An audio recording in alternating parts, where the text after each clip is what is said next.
In his book, Rich Habits, Thomas Corley analyzed more than 170 self-made millionaires to see what makes them tick, which habits drive their ambition and success. And he found that before they got rich, they completely wiped out any bad spending habits. Because you see, it's not the amount of money you spend on something that stops you from getting rich. It's the psychological slave you become to the dopamine hit of that purchase. It's the powerful habit you create with one mindless tap. Just in the USA alone, a study showed that the population spent $1.2 million a year on things they don't need. And look, my friend, okay, wealth is built on two pillars. First, increasing your earning power, and second, using your money to create compounding opportunities for growth. And everyone's second pillar is crumbling before their eyes. So it's time to Control-Alt-Delete those habits, and you can do that by taking these 15 things off your buy list for the next few years. Let's get to it. Number 1. Convenience fees that steal your cash. This is the time to move convenience fees down the line of your priorities because it quietly bleeds your money without giving you anything meaningful in return. That extra charge for food delivery might seem small, but when you add up that service fee, the tip, inflated prices, you're paying far more than that meal is actually worth. ATM withdrawal fees? You're essentially paying to access your own money. Express shipping for something that could have arrived a day later. That's impatience disguised as necessity. These costs might feel small in the moment, but over time they stack up into a mountain of wasted cash. You get rich by paying attention to these small costs and habits and then finding ways to fix them. It'll be hard to do it at first because the fees are easy to justify in the moment. You're tired, you're busy, or you're just in a rush. But those little, just this once moments can become a habit that eats away at your ability to save and grow wealth. Every dollar you spend on convenience is a dollar that could be working harder for you somewhere else. You grow your wealth when you stop paying for shortcuts and start using your time and money in deliberate ways. Number 2.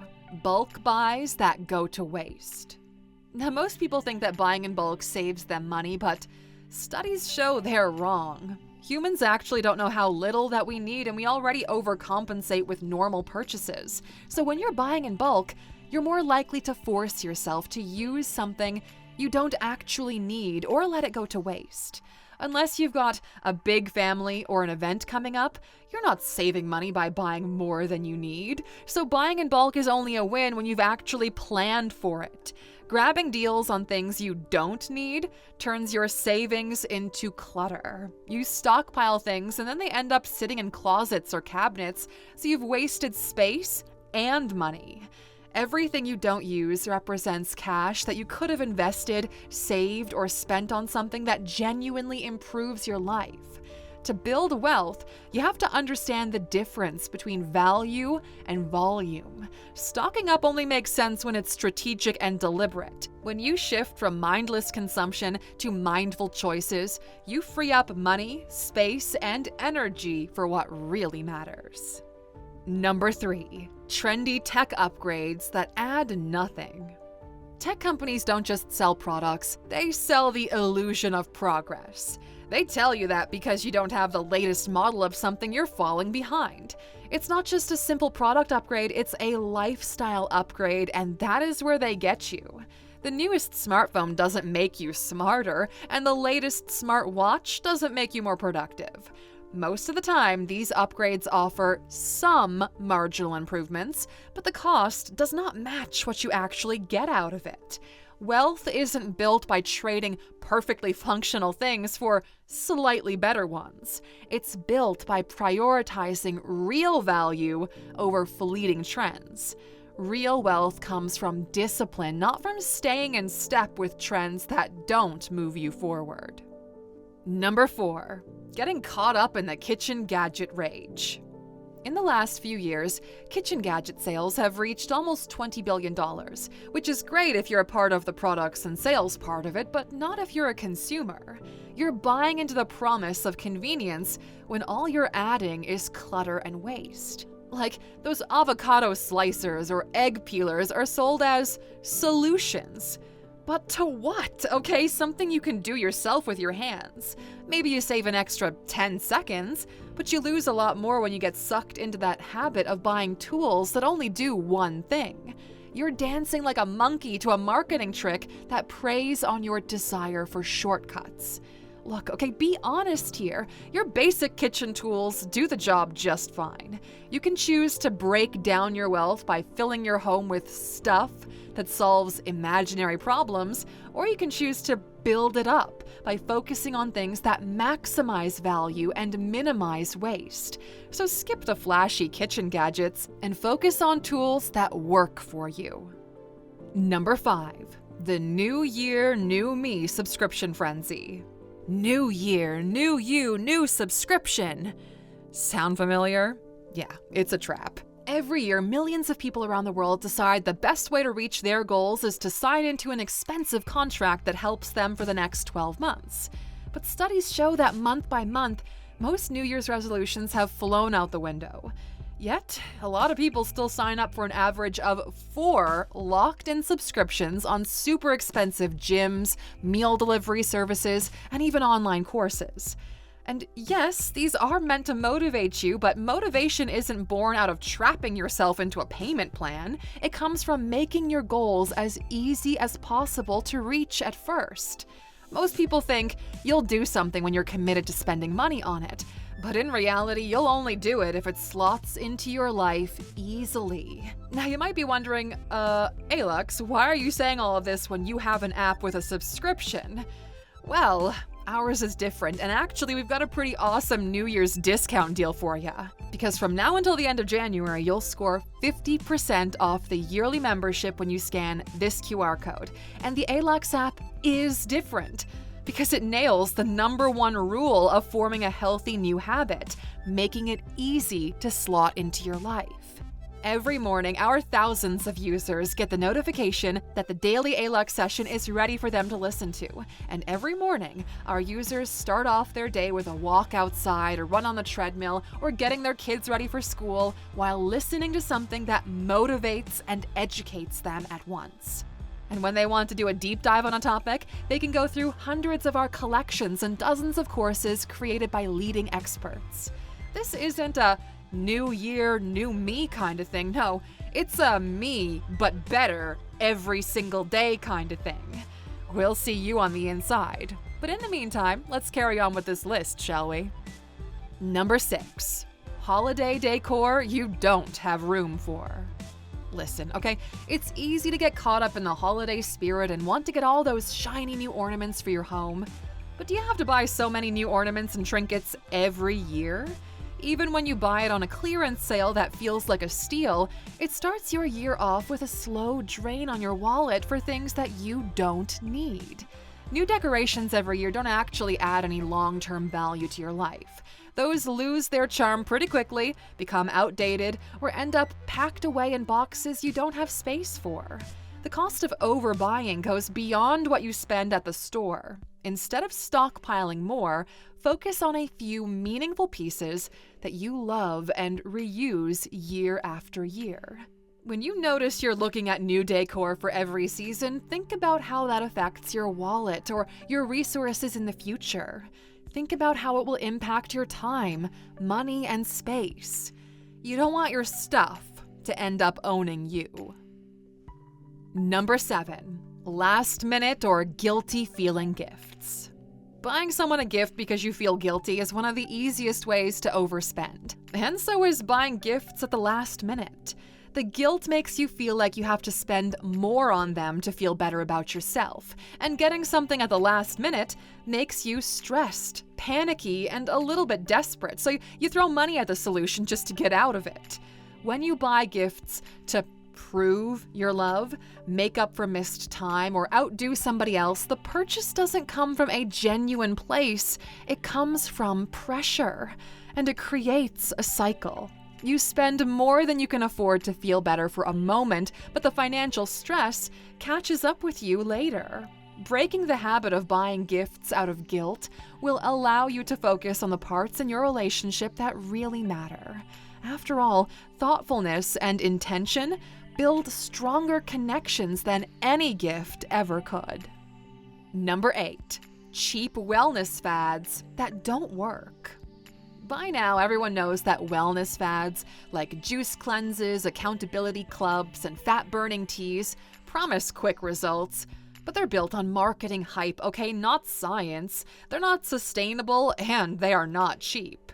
They don't just fail to deliver, they can actually be dangerous because a lot of them deprive your body of proper nutrients and haven't even been health tested in some cases.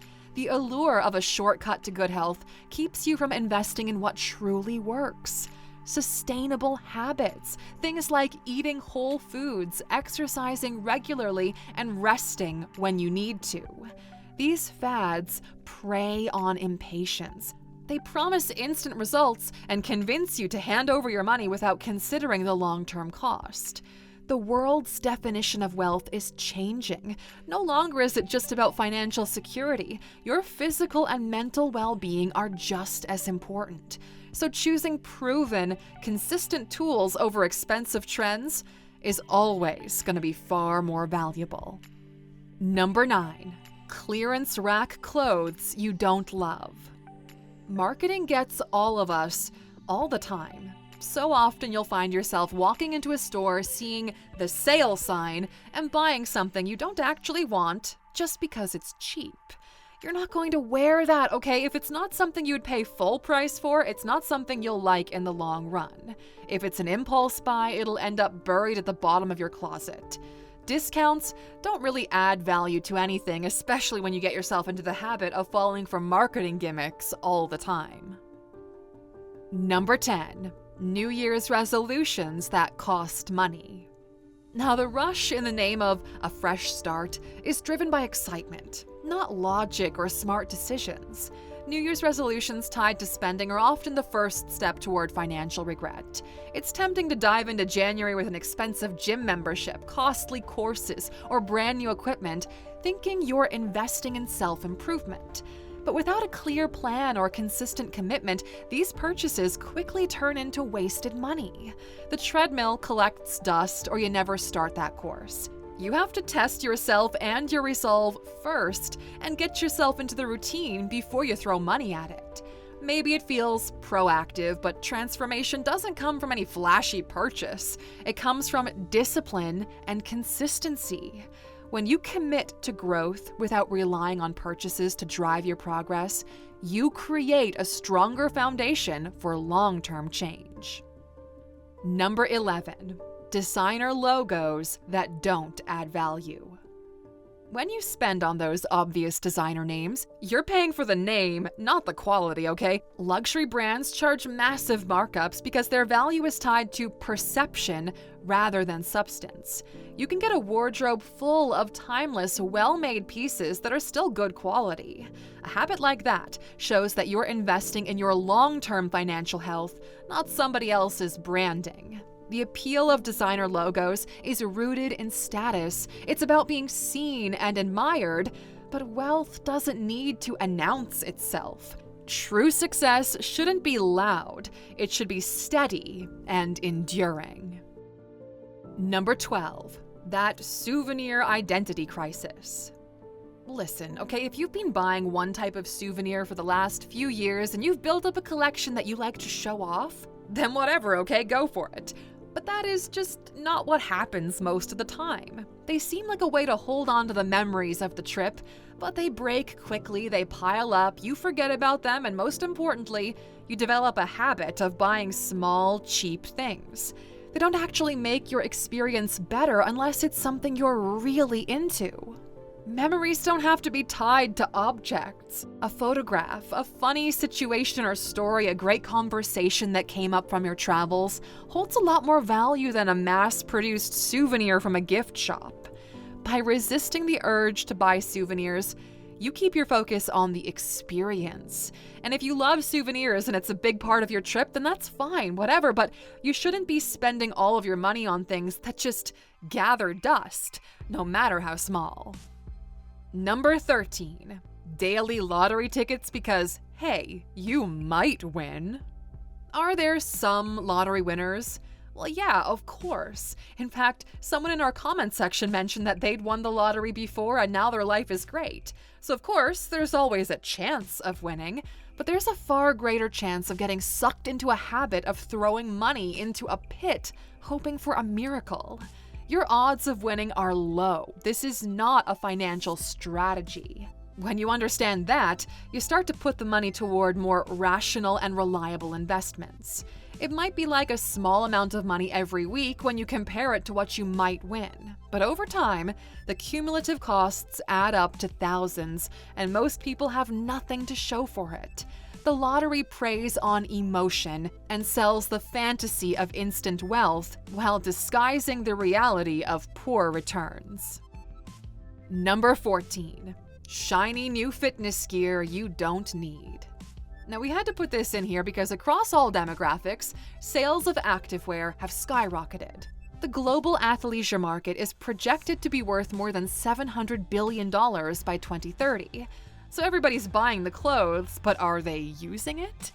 No, nowhere near as much as they're buying. Even if you work out every single day, your gym wardrobe should not be bigger than your everyday wardrobe. And the more you buy, the more you feel like you don't have enough. Having a wardrobe of workout clothes isn't going to make you stronger, faster, or more committed. If you invest in good quality, those clothes will last you years. You can look the part without forming those bad habits and breaking the bank. You already have what you need to start building your strength or endurance or flexibility, so focus on that, because that's what truly matters here. And number 15, cheap furniture that costs more in the long term. Who doesn't love a good IKEA haul? You get everything in one place. It looks fine, and it's cheap and functional. But the thing is, unless you're willing to spend the money, things are gonna start breaking pretty quickly. It's mass-produced in a factory line that makes the process as quick as possible, and it's done with materials you can get for cheap. Nothing about it is made to last, so you'll keep buying and replacing and buying and replacing. Now you've spent money, time, and frustration. If you can bide your time and save your money, invest in furniture that is actually going to last. And it looks a lot better too. A solid wood table or a sturdy chair can outlive countless cheap alternatives, and they'll elevate your living space too. We can see and feel good quality, and since you spend so much time in your home, it's not worth it to buy quick, cheap pieces that you'll end up hating in just a few months. And that's all we got for you today, my friend. Thanks for joining us. We'll see you back here next time. Until then, take care, my friend.